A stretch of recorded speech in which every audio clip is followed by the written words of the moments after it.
Lorsque vous vous réveillez et entrez dans la douche, avez-vous déjà remarqué ces mèches qui s'accumulent autour du siphon? C'est quelque chose qui vous attriste un peu, n'est-ce pas? Vous vous demandez peut-être si vous vous lavez les cheveux correctement. Pourquoi plus vous essayez d'en prendre soin, plus ils semblent s'affaiblir? Et cette inquiétude lancinante, vais-je finir par les perdre tous? Bonjour, je m'appelle Sophia Martinez et je suis dermatologue spécialisée dans la santé des cheveux et du cuir chevelu depuis plus de 25 ans. Chaque semaine, des patients viennent me consulter dans mon cabinet et beaucoup d'entre eux partagent les mêmes craintes.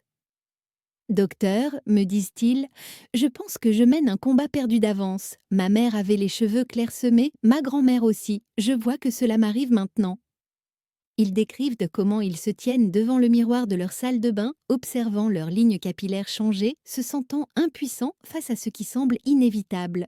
Permettez-moi de partager quelque chose d'important avec vous aujourd'hui. Bien que beaucoup de gens ne se rendent pas compte qu'ils abîment leurs cheveux avec leur routine quotidienne de lavage, il y a de l'espoir. Après avoir travaillé pendant des années avec des milliers de patients, j'ai découvert que de petits changements dans la façon dont nous prenons soin de notre cuir chevelu peuvent nous faire une différence remarquable. Et ce qui est formidable, c'est que vous n'avez pas besoin de traitements coûteux ni de visites régulières à la clinique. Certaines des approches les plus efficaces utilisent des ingrédients simples que vous avez probablement déjà dans votre cuisine. Je vous invite à rester avec moi tout au long de cette conversation, car ce que je m'apprête à vous dire pourrait transformer non seulement vos cheveux, mais aussi la façon dont vous vous percevez chaque matin. Tout au long de ma carrière, j'ai entendu d'innombrables variantes de la même préoccupation. Docteur, j'ai peur de me laver les cheveux car j'en perds beaucoup à chaque fois. Je devrais peut-être les laver moins souvent? Au début, je pensais que les gens exagéraient, mais quand on entend cela de la part de nombreux patients, année après année, on se rend compte qu'il y a autre chose. Cela m'a incité à mener des observations détaillées sur les habitudes de lavage des cheveux et leurs effets. Ce que j'ai découvert grâce à une étude minutieuse m'a ouvert les yeux. Les patients qui utilisaient Ponetinol, des techniques d'Aishitima qui épicaïques de lavage inappropriées, perdaient beaucoup plus de cheveux que ceux qui suivaient toutes des pratiques plus saines. Et voici ce qui m'a le plus surpris. Presque tout le monde pensait faire tout correctement. Laissez-moi vous présenter les erreurs les plus courantes que j'observe. Tout d'abord, il y a la question de la température. Beaucoup de gens utilisent de l'eau beaucoup trop chaude, pensant que cela permet un nettoyage plus en profondeur. En réalité, l'eau très chaude peut irriter et enflammer le cuir chevelu, perturbant son équilibre naturel. Pensez-y de cette façon, vous n'arroseriez pas une plante délicate avec de l'eau bouillante, n'est-ce pas? Votre cuir chevelu mérite le même soin délicat. La deuxième question concerne la façon dont nous appliquons le shampoing. Je vois souvent des gens en verser directement sur leur cuir chevelu ou leurs cheveux en quantité concentrée. Cela peut être trop agressif, en particulier pour les peaux sensibles. C'est comme utiliser un produit nettoyant non dilué sur un tissu délicat. La concentration peut causer des dommages. La troisième erreur me brise le cœur à chaque fois que je la vois. Se frotter agressivement avec les ongles. Les gens pensent qu'ils doivent frotter fort pour être propres, mais cela crée de minuscules abrasions sur le cuir chevelu. Ces micro-blessures peuvent entraîner une inflammation et affaiblir les follicules pileux au fil du temps. Cela devient encore plus préoccupant à mesure que nous vieillissons et que notre peau devient plus délicate. Je me souviens d'une patiente, Elena, qui avait 62 ans lorsqu'elle est venue me consulter pour la première fois. Elle se lavait les cheveux de la même manière depuis son enfance, eau chaude, frottement vigoureux avec ses ongles, pensant qu'elle était minutieuse. Lorsque j'ai examiné son cuir chevelu, j'ai pu constater les dommages causés par des années de mauvaises habitudes, irritation, zones clairsemées et signes d'inflammation chronique. Elle m'a regardée avec tristesse et m'a dit « Mais docteur, je pensais que je prenais bien soin de mes cheveux. » Ce rendez-vous m'a marqué. J'ai réalisé combien de personnes abîmaient leurs cheveux sans le savoir en essayant de les soigner. À partir de ce jour, je me suis engagée à informer mes patients sur des méthodes plus douces et plus efficaces. Voici quelque chose qui pourrait vous surprendre. L'expression « se laver les cheveux » est en fait trompeuse. Ce sur quoi nous devons vraiment nous concentrer, c'est le soin du cuir chevelu. La tige capillaire elle-même est composée de kératine, une protéine qui n'est plus un tissu vivant. C'est comme les feuilles d'un arbre. Elles sont importantes, mais ce n'est pas là que se produit la croissance. C'est au niveau du cuir chevelu que la magie opère. C'est la base vivante et respirante qui produit et nourrit chaque mèche. J'ai appris cette leçon de manière profonde lors d'une conférence médicale à Mexico. Un dermatologue âgé faisait une présentation et il a dit quelque chose que je n'oublierai jamais. Nous passons tellement de temps à essayer de réparer les branches alors que nous devrions nourrir les racines. Il avait tout à fait raison. Un cuir chevelu sain produit des cheveux sains. Lorsque nous négligeons le cuir chevelu et que nous nous concentrons uniquement sur les mèches, nous passons à côté d'une réelle opportunité d'amélioration. Cette prise de conscience m'a conduit à rechercher des traitements qui favorisent véritablement la santé du cuir chevelu.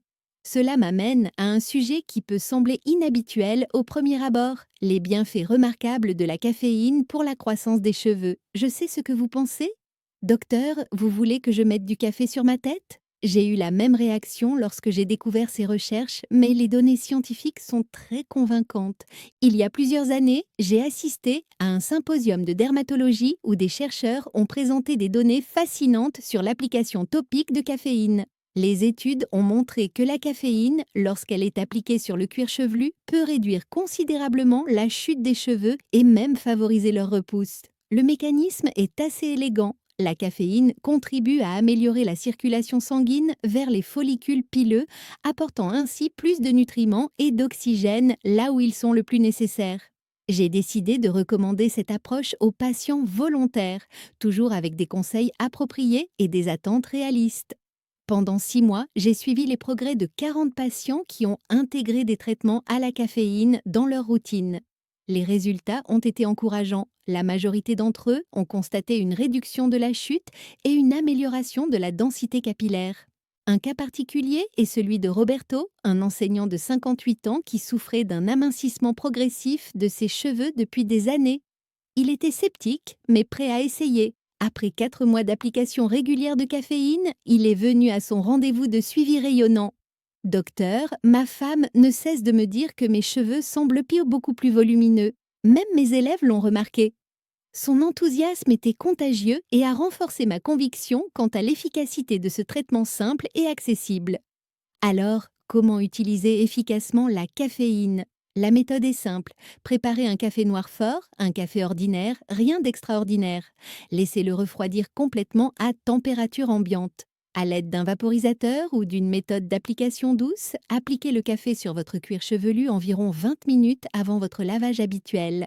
Massez doucement du bout des doigts pour assurer une bonne couverture et une bonne absorption. Procédez ensuite à votre routine de lavage habituelle.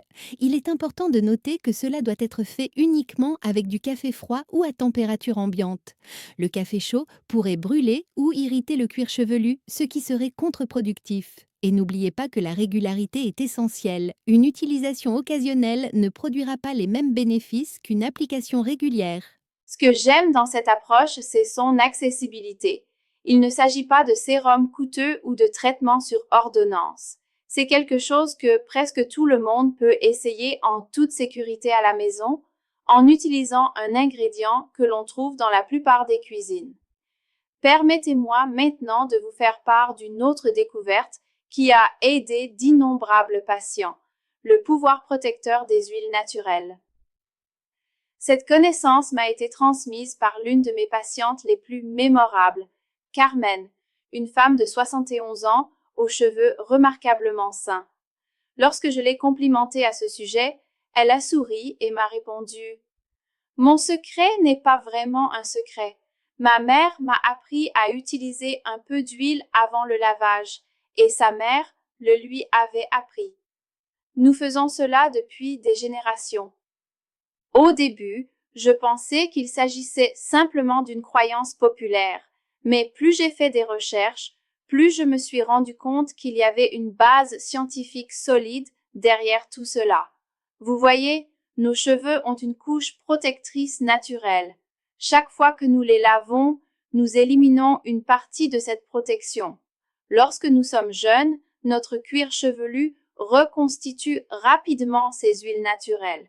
Mais avec l'âge, ce processus ralentit, rendant les cheveux plus vulnérables aux dommages et à la sécheresse.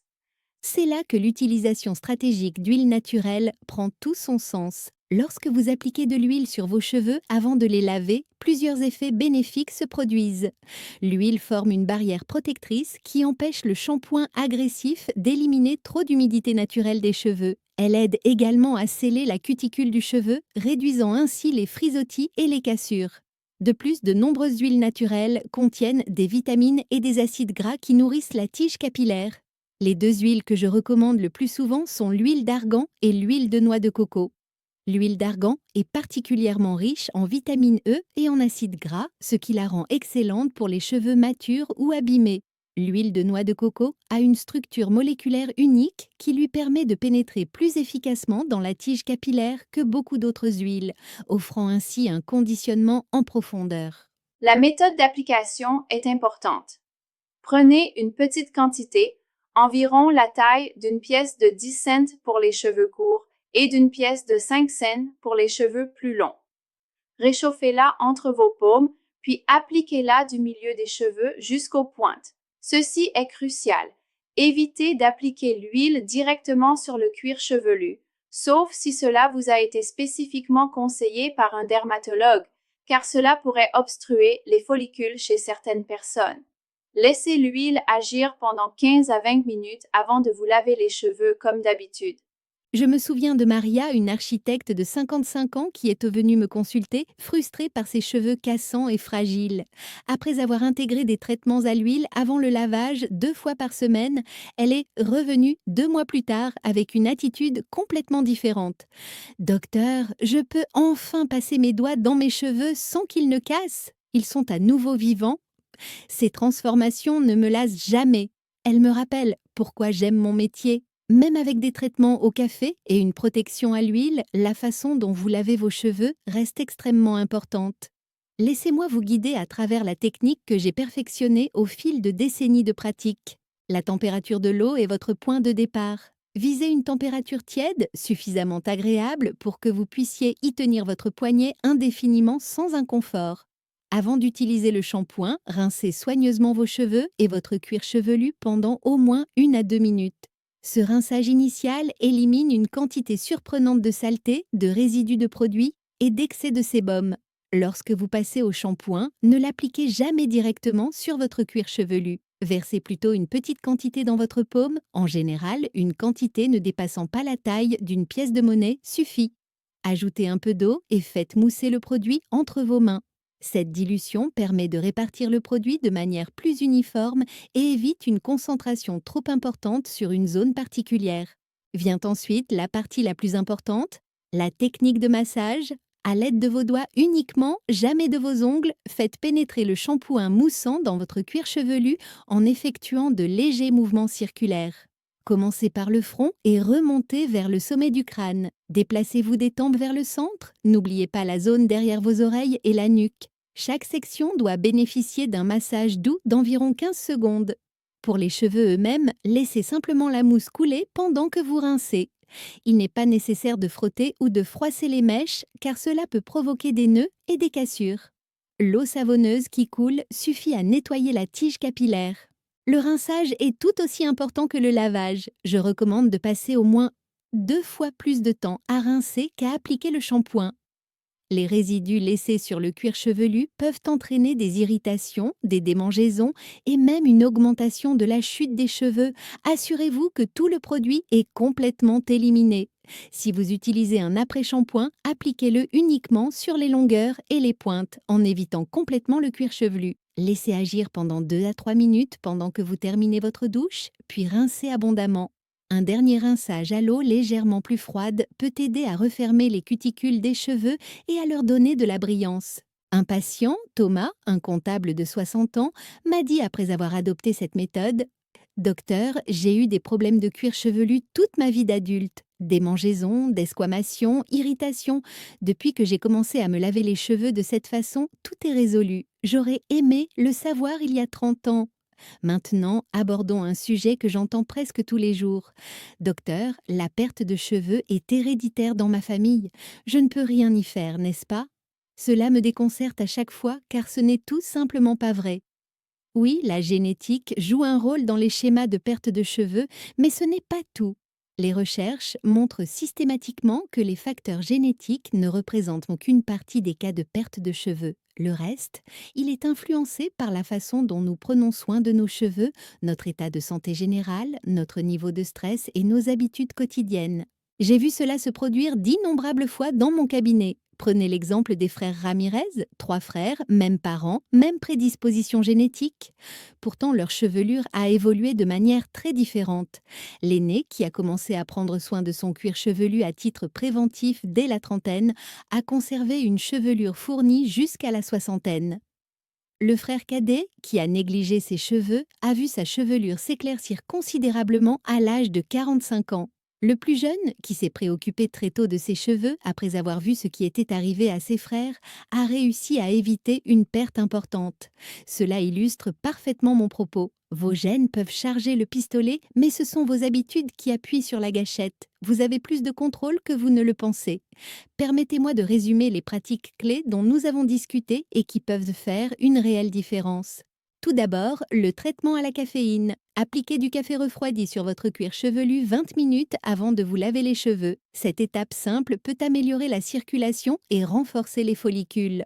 Deuxièmement, la protection à l'huile. Utilisez des huiles naturelles sur vos cheveux avant le lavage pour maintenir leur hydratation et prévenir les dommages. Troisièmement, un nettoyage en douceur. Diluez toujours le shampoing avant de l'appliquer et massez uniquement du bout des doigts en mouvement circulaire. Quatrièmement, une utilisation appropriée des produits. Évitez d'appliquer l'après-shampoing sur votre cuir chevelu, appliquez-le uniquement sur les cheveux. Cinquièmement, le rinçage minutieux. Prenez le temps de vous assurer que tous les produits sont complètement éliminés en terminant par de l'eau froide. Ces étapes peuvent nous sembler simples, voire évidentes, maintenant que vous les connaissez. Mais je vous assure que leur mise en œuvre régulière peut réduire considérablement la chute inutile des cheveux. Le mot-clé ici est régulièrement. Des efforts sporadiques ne donneront pas les mêmes résultats que l'intégration de ces pratiques dans votre routine quotidienne. Je comprends que faire le premier pas peut sembler intimidant. Beaucoup de gens sont gênés par leurs problèmes capillaires ou craignent que demander de l'aide revienne à admettre leurs défaites. Mais je tiens à vous dire que prendre soin de vos cheveux est un acte de respect de soi et non de vanité. Tout le monde mérite de se sentir en confiance lorsqu'il se regarde dans le miroir. Si vous souffrez de problèmes spécifiques au cuir chevelu, de plaies ouvertes ou d'une perte de cheveux importante, veuillez consulter un dermatologue ou un professionnel de santé. Bien que les techniques que j'ai partagées soient généralement sûres et bénéfiques, certaines conditions individuelles peuvent nécessiter des approches thérapeutiques personnalisées. N'oubliez pas que votre parcours capillaire vous est propre. Ce qui fonctionne rapidement pour une personne peut prendre plus de temps pour une autre. Soyez patient avec vous-même et constant dans vos soins. Certains de mes patients les plus satisfaits sont ceux qui se sont engagés à suivre ces pratiques pendant au moins 3 à 4 mois avant d'évaluer les résultats. Au cours de mes années de pratique, j'ai été témoin de transformations remarquables. J'ai vu des personnes retrouver non seulement leurs cheveux, mais aussi leur confiance, leur envie d'être photographiées, leur aisance en société. Ces changements vont bien au-delà de l'apparence physique. Ils touchent au cœur même de la perception que nous avons de nous-mêmes. L'une de mes réussites préférées est celle d'Isabella, qui est venue près de me consulter pour la première fois à l'âge de 59 ans, convaincue que la perte de ses cheveux était irréversible. Elle se retirait des activités qu'elle aimait, évitait les réunions et les rassemblements. Après 6 mois de suivi du protocole dont nous avions discuté, elle m'a envoyé une photo du mariage de sa fille, rayonnante de confiance, les cheveux coiffés en un élégant chignon qu'elle n'aurait jamais pensé pouvoir porter à nouveau. « Docteur, disait son message, je me sens à nouveau belle. » Ces moments me rappellent pourquoi je suis si passionnée par le partage de ces connaissances. Il ne s'agit pas seulement de cheveux, mais d'aider les gens à se sentir à nouveau complets. Pour conclure, je voudrais vous laisser avec cette réflexion. Prendre soin de vos cheveux est un investissement en vous-même. C'est une pratique quotidienne de soins personnels qui rapporte en termes de confiance et de bien-être. N'attendez pas de subir une perte importante pour agir. Commencez dès aujourd'hui, même avec un petit changement. Partagez ces informations avec d'autres personnes qui pourraient en bénéficier. On ne sait jamais qui pourrait souffrir en silence de problèmes capillaires, se sentir isolé ou désespéré. Parfois, le simple fait de savoir qu'il existe des solutions, qu'ils ne sont pas seuls, peut faire toute la différence. Surtout, n'oubliez pas que vous méritez de vous sentir confiant et à l'aise avec votre apparence. Vos cheveux ne vous définissent pas, mais en prendre soin peut être un acte d'amour-propre qui vous rend plus fort. J'ai consacré ma carrière à aider les gens à comprendre et à améliorer la santé de leurs cheveux et j'espère sincèrement que notre conversation d'aujourd'hui vous a apporté à la fois des connaissances et de l'espoir.